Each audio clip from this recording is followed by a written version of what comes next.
And right now we have it in front of the lily pond garden, and it's about 3 to 4 feet tall, and it's just spreading. If anybody wants to have a beautiful plant in their garden that attracts birds, I'd recommend this one. It's a native plant, doesn't need that much water, spreads and reseeds. Oops, sorry about that. But anyway, so one of the things that we were honored when they had this Adopt-A-Plot program. We were very honored because they allowed us to start taking care of this the plot that's in front of the lily pond garden. It's one of the most photographed spots in San Diego, and for about a year and a half now, we've had it as I call it a perpetual flower garden. Every day there's flowers filling in the whole space, and we take 6 packs of plants or seeds or 4-inch plants, and we kind of start replacing some of the dying plants on a regular basis, weekly or bi-weekly, so that the garden has these beautiful flowers all the time. So it's been a really fun experience. So I'm going to show you some of the plants that we have there right now that are really special. This one is called Clarkia, and it's a native plant. It grows about 3 feet tall. It's called mountain garland is the common name. Clarkia unguiculata. Kids are pretty amazing because the kids can learn names really easily. You can give them a Latin name and they'll say Clarkia unguiculata without even thinking about it when they're 2, 3, or 4 years old. When they get to 5 or 6, 7 or 8, they might slow down a little bit. But the younger you start teaching kids the names of the plants, they really can learn it really rapidly. So I recommend that if you aren't doing the Latin, then it's good to do that. The most important part about what we like to do with the kids is just that they have fun in the garden all the time. So that's one of the most important things that we express. Here's another plant that's very drought tolerant. It actually creates an edible seed. This is amaranth. It's a red flowering amaranth. Sometimes you can get green leaves, and sometimes you get a little bit more yellow in it. There's even a kind of a rainbow one. But this is an amaranth plant, and it gets these little black tiny seeds that the children can collect. They just have to the flower would turn a little bit brown, and then you would just shake it. Again, this will be a bird attractant plant in the landscape. So this is another fun one that I would highly recommend. This plant here is called Gaura, and it comes in different colors, but it's one of these plants that it just keeps growing and growing and flowering almost the whole year. Sometimes it gets a little bit leggy and you cut it down to the ground, and then it'll come back again when you cut it down to the ground. But it comes in different colors. There's a white and a pink flower, and this one was there in the garden when we first started taking care of the garden. That was a year and a half ago, and it's still on the corner. We left it there, so it holds the corners really well at the lily pond garden.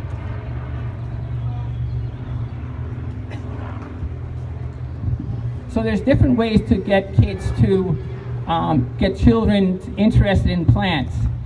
They always like the tactile thing, so sometimes lamb's ear is one of the most wonderful plants to have. I like to put plants, I do garden design. I like to put plant gardens in for grandmothers when they want to get their grandkids to come over and enjoy the garden a lot.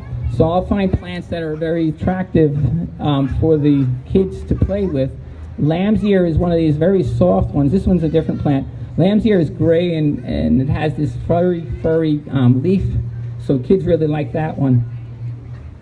Another way for kids to get really interested in the garden is for smell. There's a lot of plants that you can get for fragrance. The jasmines are great. Hi. The jasmines are great. You want to smell this? Serena, have her smell that.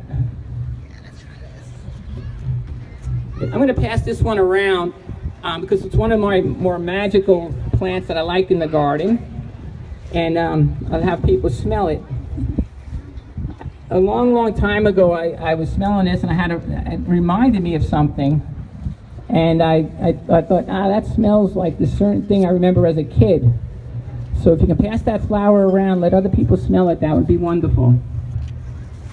And then I found out that this plant, it's called heliotrope. It's purple heliotrope. It was very popular 100 years ago, 100 or 10 years ago, as a fragrance. A lot of people use it as perfume at that 100 years ago. So anyway, it's one of my favorite. It has a great fragrance. So anyway, I kind of thought it smelled like Play-Doh. And so, oh, what's your favorite color, Catalina? Yellow. And what do you see over there? Some yellow? Yellow chairs. Yellow chairs. Catalina sees some yellow chairs. Anyway, Catalina's going to stand right there and help me sometimes. Anyway, so back to this heliotrope plant. So I thought, oh, that smells like Play-Doh. And it took me about 2 or 3 years, but I finally did some research. I went online and I checked, and there was some perfumery person in New York that said the fragrance in Play-Doh is probably heliotrope. So I got some confirmation. But in the last, about a year ago, I had this going around, and this little boy, he was about 4 years old, and he said, that smells like Play-Doh, before I said anything. And just last week, I was at the garden, and this girl came by. She was about 6 years old, and I said, what does that smell like? And she said, Play-Doh. So anyway, I think it is the ingredient. I think it's a secret what they have in the fragrance of Play-Doh, but I do think that is the plant, heliotrope. And heliotrope comes in, it's a perennial plant. It comes in a white. It's a white plant, white color. Sometimes it's a little leggy, but for some reason we have a couple of them at the Lily Pond Garden, and it's it's doing very well. It's about 2 to 3 feet tall, 2 feet tall, and it's filled in. Sometimes it's leggy, so if I'm going to put it into a garden, I will mix it in with some other plants so that it's not so leggy. So anyway, so that's wild heliotrope. Another thing, okay, so you got fragrance, you got touch, you have, also exotic plants are very interesting for kids. Carnivorous plants in particular, a lot of kids love the Venus flytrap. The whole concept that this plant will actually snap down and capture a fly. So if you're trying to get children interested in your plants, having some of the carnivorous plants, and there's another pitcher plant that's out at, you can find it at nurseries, that captures plants by the insects getting caught inside of it. Another thing that we like to do is, at the same time in gardening, you're going to have a lot of insects. So we like to do ladybug release. So I'm going to, Catalina, could you, yeah. Up. Oh, that's okay. Could you bring these ladybugs around and let them go? No? Okay. Hey, Sage. Sage, I need help. These are some of my main helpers. So, you want a ladybug? Okay, sorry about that. Could you pass those around, let kids have a ladybug and let them go? We're letting ladybugs go in the park. I don't know if this is legal or not, because sometimes they have a lot of rules about letting animals go in the park. They don't really want you to just drop any kind of animals here. Okay, you gotta go over there then. Anyway, so there's so releasing ladybugs. Another thing that we like to use is we have earthworms, and it's really fun to have. If you have a garden and you have a compost system, sometimes an earthworm system will work really well to take most of your food scraps. And it's just fun to have them. You kind of turn them over once in a while, see if they're doing really well, and it's kind of like having a pet. It's a type of pet that you could have. So our earthworms are always good for a kid garden.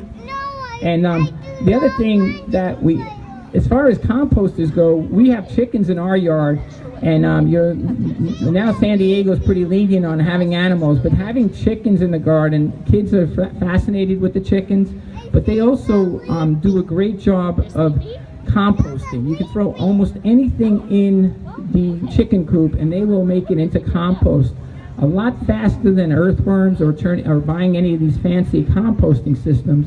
If you did have chickens in your garden, it would help tremendously.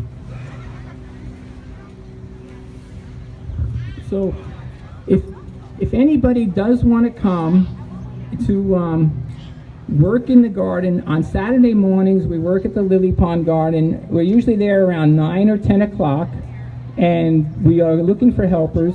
But if anybody does also want to just come and help in the park on gardening, if they contact the Friends of Balboa Park, you can go there and find out how you might be able to help at making this garden a much better place.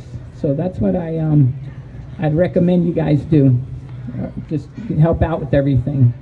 Thank you very much.